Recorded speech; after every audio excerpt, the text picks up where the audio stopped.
Vdiq në një aksident tragjik me motor, kapiteni 19 vjeçar shënon golin e fundit.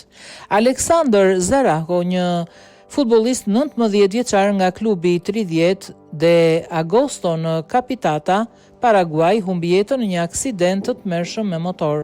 Zarako, i cili ishte kapiteni i ekipit dhe një sulmues i premtuar, ishte pasagjer në një motor kur ai u godit nga një automjet që po lëvizte me shpejtësi. Zarako ndodhi të vdiste të dielën pas disa muajsh në gjendje të rëndë. Vdekja e tij la një boshllëk të madh tek shokët e tij të ekipit dhe komuniteti lokal. Ditën pas vdekjes së tij, familja, miqtë dhe shokët e ekipit u mblodhën për ta varosur, por jo para se të bëhej një homazh i parueshëm.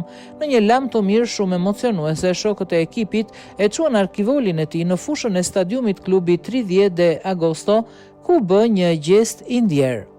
Arkivoli u vendos në pikën e penaltisë dhe një shok i ekipit goditi topin kundër tij, duke dërguar në rrjetën e hapur para një audience të emocionuar. Momenti i prekshëm u shoqërua me duar trokitje nga të pranishmit, ndërsa topi i tij fundit kaloi në portë. Më pas, ata lëshuan balona të bardha në ajër në kujtim të tij.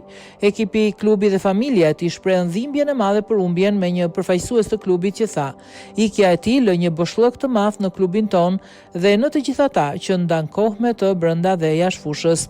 Aleksandr ishte një shembull i udhëheqjes, përkushtimit dhe shoqërisë, vlera që do të mbeten gjithmonë në historinë e klubit. Komuniteti i futbollit dhe shumë të tjerë janë prekur thellësisht nga ky homazh prekës, duke i dhënë lam të mirën kapitenit të tyre. Preu në paqe, kapiten, shkroi përfaqësuesi i klubit.